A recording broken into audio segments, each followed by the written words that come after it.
ជាកិច្ចបឋមនេះខ្ញុំកណាសូមក្រាបនមស្ការចំពោះគុណកែទាំង3នៃបត្រៃរតដោយសេចក្តីគោរពសពសពការស្មើដោយជីវិតនិងសូមក្រាបនមស្ការចំពោះព្រះថេរានុថេរៈគ្រប់ព្រះអង្គនិងសូមចម្រើនពរដល់ញោមញាតិជាពុទ្ធបរិស័ទទាំងអស់នៅក្នុងគ្រាវេលាឱកាសនេះដែរនៅក្នុងកម្មវិធីមនុស្សធម៌ដែលដឹកនាំដោយខ្ញុំកណាព្រះភិក្ខុចន្ទសេយោខមុថាព្រមទាំងព្រះវិខុដំបញ្ញោងួនសំអាតក៏ដូចជាកូនសិស្សវណ្ណវិកាព្រមទាំងបងហេងដែលជាអ្នកទៅទិញនៅសម្ភារៈនៅក្នុងគ្រាវេលាឱកាសនេះនៅក្នុងខែ12មានស្ករមានខ្ទឹមមានទឹកត្រីទឹកស៊ីអ៊ីវអំបិលប៊ីចេងអីហ្នឹងជាមួយនឹងមីហើយនឹងអង្ករចំនួន25គីឡូក្រាមមកជូនចំពោះញោមស្រីញោមហមឿនញោមហមមឿនអាយុប្រហែលហើយអាយុ92ឆ្នាំនៅភូមិចំការសំរោង1សង្កាត់ចំការសំរោងក្រុងនិងខេត្តបាត់ដំបងហើយនៅក្នុងគ្រាវេលាឱកាសនេះផ្ទះសម្បែងដោយញោមញាតិបានឃើញហើយអាត្មាក៏ធ្លាប់បានមកម្ដងហើយមកលើកនេះយើងលើកចុងក្រោយណាក្នុងឆ្នាំ2025ខែ12ឆ្នាំនេះហើយលោកគ្រូឆ្នាំនេះគឺខែនេះគឺម្ចាស់ជំនួយគឺលោកជំទាវអាននិងលោកជំទាវកើតស៊ីយុទ្ធគាត់បានជំនួយប៉ុណ្ណឹងសិនរងចាំឱកាសណាពេលវេលាណាសមរម្យទៅគាត់នឹងបន្តជំនួយទៅទៀតហើយមួយវិញទៀតសោតលោកជំទាវកើតស៊ីយុទ្ធគាត់កំពុងតែមាននៅរោគាគឺឥឡូវហ្នឹងគឺបញ្ជូនទៅព្យាបាលនៅប្រទេសវៀតណាមមកអញ្ចឹងក៏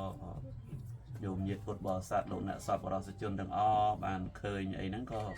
ខ្លាចក្រែងថាបើញោមចង់ចូលរួមអីហ្នឹងក៏តាមសទ្ធាហើយមួយវិញទៀតនៅក្នុងគ្រាវេលាឱកាសនេះញោមនៅឯសហរដ្ឋអាមេរិកញោមគ្រីស្ទីនថោងបានចូលរួមឧបត្ថម្ភ$50ដែរក្នុងកិច្ចការងារមនុស្សធម៌ហ្នឹងគឺសម្រាប់អាត្មាភាពជាបច្ច័យ4ផងនិងសម្រាប់អាត្មាចាត់ចែងនៅក្នុងមនុស្សធម៌ភេទជ្ជៈប្រសង់ព្រមទាំងកិច្ចការងារបងដែលគាត់មកចូលរួមជួយក្នុងគ្រាវេលាឱកាសនេះផងអញ្ចឹងអធិស្ឋានមានប៉ុណ្ណឹងចុះអាត្មាក៏មិនមានអីបន្តទៅទៀតដែរមានតែលើកនៅទេយ្យវត្ថុហ្នឹងជូនចំពោះលោកយាយអីគេហមមឿនដែលមានបច្ចុប្បន្ន92ឆ្នាំហើយដូចផ្ទះសម្បែងញោមញាតិពុទ្ធបរិស័ទឃើញស្រាប់ហើយហ្នឹងហើយឥឡូវយាយជើញទទួលចឹងបង្ហាញយើងលើកជូនគាត់មកជើញទទួល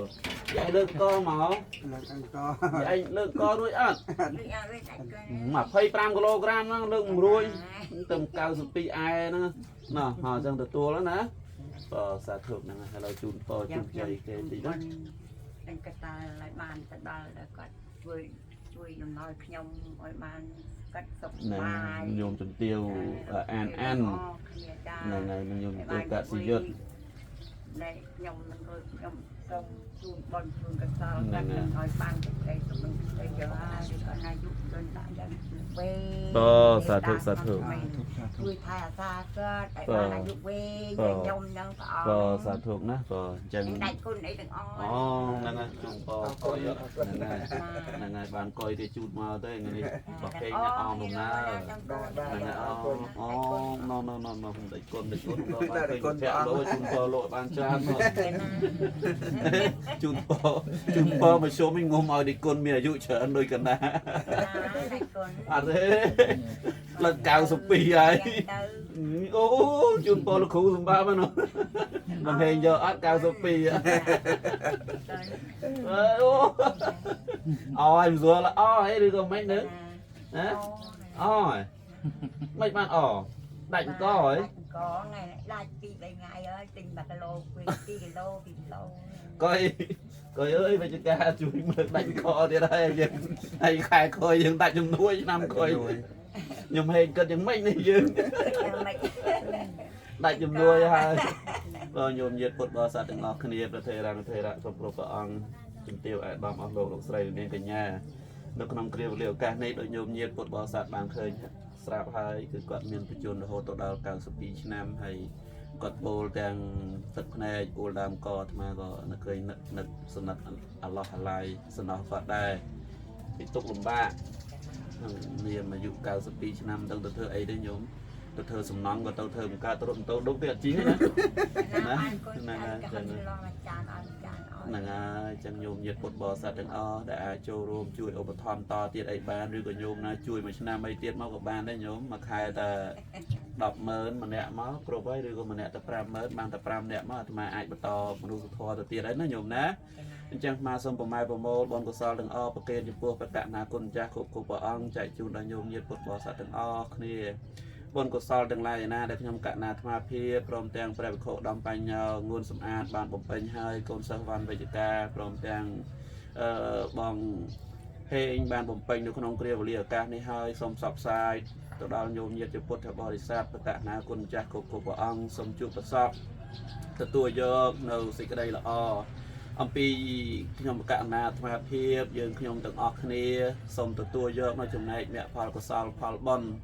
ជួបប្រសពតែពុទ្ធពរទាំងឡាយ4ប្រការគឺអាយុវណ្ណៈសុខៈពលៈសម្បត្តិ3សម្បត្តិមនុស្សសម្បត្តិទេវតាសម្បត្តិអស្ចារ្យពោលថាព្រះនិព្វានអស់លោកអស់អ្នកដែលជាម្ចាស់នៃទាន